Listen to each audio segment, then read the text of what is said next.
ಶ್ರೀ ಜ್ಞಾನಗಂಗಾ ಶಿಕ್ಷಣ ಸಂಸ್ಥೆ, Shri Jnanaganga KSOU study centre. ಮನೆಯಲ್ಲಿಯೇ ಕುಳಿತು ಉನ್ನತ ಶಿಕ್ಷಣ ಪಡೆಯುವ ಅವಕಾಶ ನಿಮ್ಮ ರಾಯಚೂರಿನಲ್ಲಿ. ವಿಶೇಷ ಸೂಚನೆ: KSOU certificates are eligible for all government jobs and promotions. ವಿಳಾಸ: ಜಮಲಮ್ಮ ದೇವಸ್ಥಾನ ಹತ್ತಿರ, NGO ಕಾಲೋನಿ, ರಾಯಚೂರು. ನಗರದ ಪತ್ರಿಕಾ ಭವನದಲ್ಲಿ ಮಾಧ್ಯಮಗೋಷ್ಠಿಯಲ್ಲಿ ಮಾಹಿತಿ ನೀಡುತ್ತಿದ್ದ ಅವರು, ಪ್ರಭಾರಿ ನಿರ್ದೇಶಕ ತಮಗೆ ನೀಡಿರುವ ಅಧಿಕಾರವನ್ನು ದುರುಪಯೋಗಪಡಿಸಿಕೊಂಡು ನಿಯಮಗಳನ್ನು ಉಲ್ಲಂಘಿಸುತ್ತಿದ್ದಾರೆ. ರಿಮ್ಸ್ ಕಾಲೇಜು, ಆಸ್ಪತ್ರೆ ಹಾಗೂ ಓಪೆಕ್ ಆಸ್ಪತ್ರೆಯ ವಿವಿಧ ವಿಭಾಗಗಳಲ್ಲಿ 72 ಹವಾನಿಯಂತ್ರಕಗಳನ್ನು ಖರೀದಿಯಲ್ಲಿ ಪಾಲಿಸಬೇಕಾದ ನಿಯಮಗಳನ್ನು ಗಾಳಿಗೆ ತೂರಲಾಗಿದೆ. ಸಕ್ಷಮ ಪ್ರಾಧಿಕಾರದ ಅನುಮತಿ ಪಡೆಯದೆ ಅನುದಾನ ಬಳಕೆ ಮಾಡಿಕೊಂಡಿದ್ದಲ್ಲದೆ ಹೆಚ್ಚುವರಿ ಹಣ ನೀಡಿ ಹವಾನಿಯಂತ್ರಕಗಳನ್ನು ಖರೀದಿಸಿ ಅಂದಿನ ಪ್ರಭಾರಿ ಆಡಳಿತಾಧಿಕಾರಿ ಹಾಗೂ ಪ್ರಭಾರಿ ಹಣಕಾಸು ಅಧಿಕಾರಿ ಗುರುಸಿದ್ದಯ್ಯ ಹಿರೇಮಠ ಹಾಗೂ ಪ್ರಭಾರಿ ನಿರ್ದೇಶಕರಾದ ಡಾಕ್ಟರ್ BH ರಮೇಶ್ ಇವರ ಸಹಿ ಮಾಡಿ ಬಿಲ್ಲುಗಳನ್ನು ಪಾವತಿಸಿದ್ದಾರೆ. ಹೀಗಾಗಿ ಕೂಡಲೇ ರಿಮ್ಸ್ ಆಸ್ಪತ್ರೆಯ ಪ್ರಭಾರಿ ನಿರ್ದೇಶಕ ಡಾಕ್ಟರ್ BH ರಮೇಶ್ ಹಾಗೂ ಗುರುಸಿದ್ದಯ್ಯ ಹಿರೇಮಠ ಇವರನ್ನು ಅಮಾನತು ಮಾಡಿ ಇವರ ವಿರುದ್ಧ ತನಿಖಾ ತಂಡ ರಚಿಸಬೇಕು. ಇಲ್ಲವಾದಲ್ಲಿ ಜಿಲ್ಲಾ ಉಸ್ತುವಾರಿ ಸಚಿವರ ವಿರುದ್ಧ ಹೋರಾಟ ಮಾಡಬೇಕಾಗುತ್ತದೆ ಎಂದು ಎಚ್ಚರಿಸಿದರು.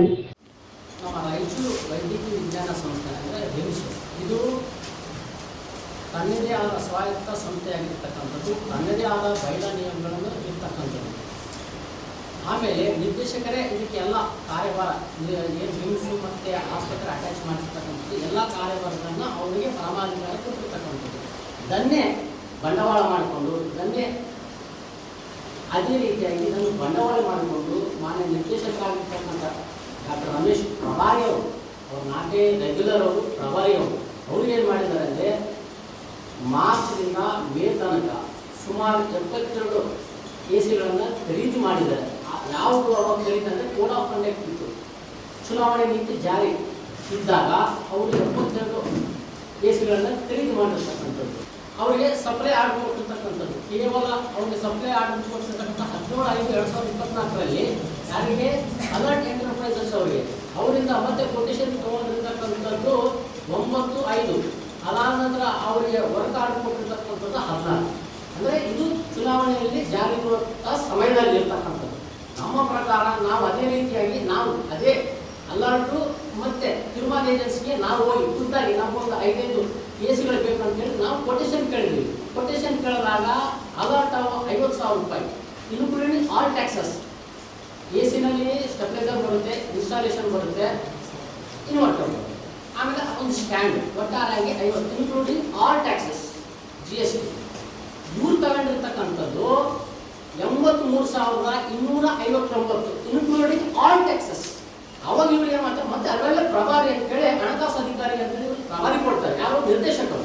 ಅವಾಗ ಏನು ಮಾಡ್ತಾರೆ, ಇದಕ್ಕೆ ಬಿಲ್ ಮಾಡ್ತಾರೆ. ಬಿಲ್ ಟ್ಯಾಕ್ಸ್ ಇನ್ವಾಯ್ಸ್ನಲ್ಲಿ ರಿಮ್ಸ್ ಸಪ್ಲೈ 2024-25 ಕರ್ತ ಸಂಖ್ಯೆ 17/5/2024, ಅದರಲ್ಲಿ ಕೆಳಗಡೆ ಸೀಲ್ನಲ್ಲಿ ಸಹಿ ಮಾಡಿರ್ತಕ್ಕಂಥದ್ದು ಒಬ್ಬರು ಕೇಸ್ ವರ್ಕರು, ಇವರು FA ಫೈನಾನ್ಷಿಯಲ್ ಅಡ್ವೈಸರ್ಸ್, ಇವರು ಗುರುಸಿದ್ದಯ್ಯ ಡೈರೆಕ್ಟ್, ಇವರು 3 ಜನ ಸಹಿ ಮಾಡಿರ್ತಕ್ಕಂಥದ್ದು.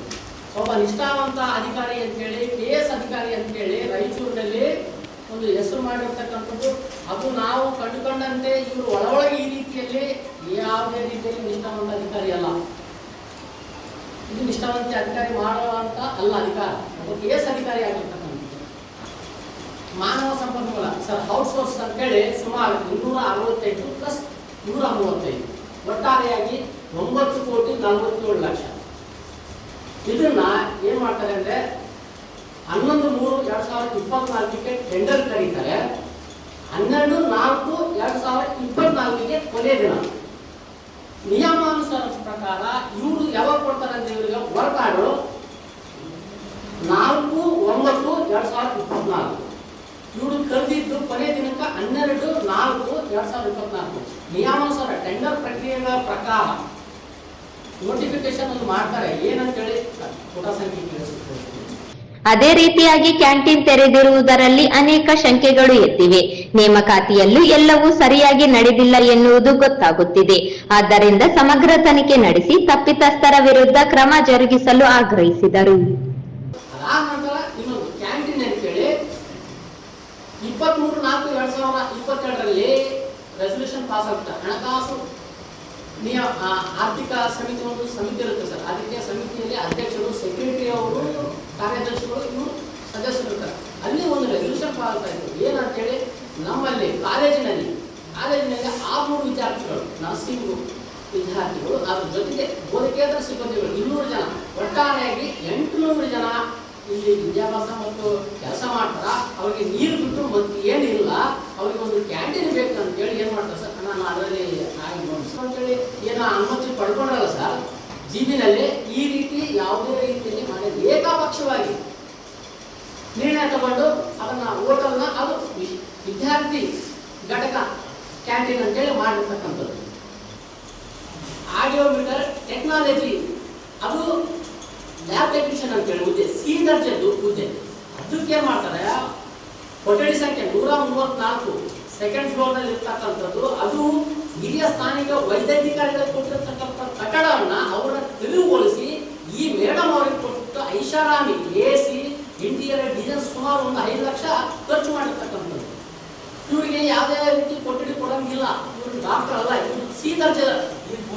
ನಮ್ಮ ಪ್ರಕಾರ ಇಲ್ಲಿ ಯಾರು ಐ ಥಿಂಕ್ 70% BSc GNM ಅವ್ರನ್ನ ತಗೊಂಡಿರ್ಬೇಕು ಅಂತ ಒಂದು ಸಂಖ್ಯೆ ಇರ್ತಕ್ಕಂಥದ್ದು. ಅದಾನಂತರ ಡಾಟಾ ಎಂಟ್ರಿ ಆಪರೇಟರ್ಸ್ ಅವರಿಗೆ ಗ್ರಾಜ್ಯುಯೇಟ್ ಕಡ್ಡಾಯ ಆಗಿರ್ಬೇಕು, ಇಂಗ್ಲಿಷ್ ಟೈಪಿಂಗು ಮತ್ತು ಕನ್ನಡ ಟೈಪಿಂಗ್ನಲ್ಲಿ ಪಾಸ್ ಆಗಿರ್ಬೇಕು ಅಂತ ಹೇಳಿ ಈಗ ತಗೊಂಡಿರ್ತಕ್ಕಂಥದ್ದು. ಅವ್ರನ್ನ 38 ಜನರನ್ನ ಅವರು PUC ಓದಿರ್ತಕ್ಕಂಥದ್ದು, ಕೇವಲ PUC ಓದಿರ್ತಕ್ಕಂಥದ್ದು. ಇವರೇ ಕೊಟ್ಟಿರ್ತಕ್ಕಂಥದ್ದು ಟೆಂಡರ್ನಲ್ಲಿ ವಿತ್ ಕಂಡೀಷನ್ಸ್.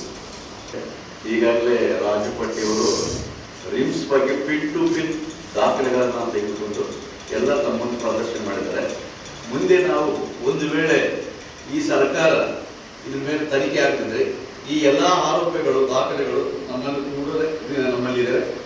ಈ ನಿರ್ದೇಶಕರು ಡಾಕ್ಟರ್ BH ರಮೇಶ್ ಮತ್ತು ಸಿದ್ದಯ್ಯ ಹಿರೇಮಠ್ ಇವರನ್ನು ಅಮಾನತುಗೊಳಿಸಬೇಕು ಮತ್ತು ಇವರು ವಿರುದ್ಧ ತನಿಖಾ ತಂಡ ರಚಿಸಲು ಆದೇಶಿಸಬೇಕು. ಇಲ್ಲದಿದ್ದಲ್ಲಿ ಮಾನ್ಯ ವೈದ್ಯಕೀಯ ಶಿಕ್ಷಣ ಸಚಿವರು ವಿರುದ್ಧವೇ ಮಾನ್ಯ ಸರ್ಕಾರದ ಮುಖ್ಯ ಕಾರ್ಯದರ್ಶಿಗಳು ದೂರು ನೀಡಿ ಸಚಿವರ ಎದುರು ನಿರ್ದೇಶಕರೊಂದಿಗೆ ಕೈ ಜೋಡಿಸಿದ್ದಾರೆ ಎಂದು ಅವರ ಮೇಲೆ ನಾವು ಆರೋಪ ಮಾಡಬೇಕಾಗ್ತದೆ. ಮುಂದಿನ ಹಂತದಲ್ಲಿ ನಾವು ಎಲ್ಲ ಪ್ರಗತಿಪರ ಸಂಘಟನೆಗಳು, ಕನ್ನಡಪರ ಸಂಘಟನೆಗಳು, ದಲಿತಪರ ಸಂಘಟನೆಗಳು ಟೋಟಲ್ ಆಗಿ ಇದೊಂದು ಜನಾಂದೋಲನ ನಾವು ಇದು ಮಾಡ್ತೇವೆ.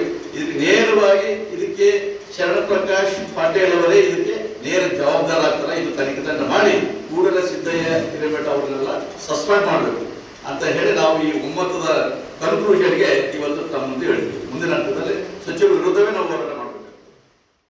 ಈ ಸಂದರ್ಭದಲ್ಲಿ ವೈ ನರಸಪ್ಪ, ಈಶ್ವರ್ ಎಕ್ಲಾಸ್ಪುರು, ಚಂದ್ರಶೇಖರ್, ಪರಶುರಾಮ, ನಾಗಪ್ಪ, ಹನುಮಂತ ಸೇರಿದಂತೆ ಇತರರು ಉಪಸ್ಥಿತರಿದ್ದರು.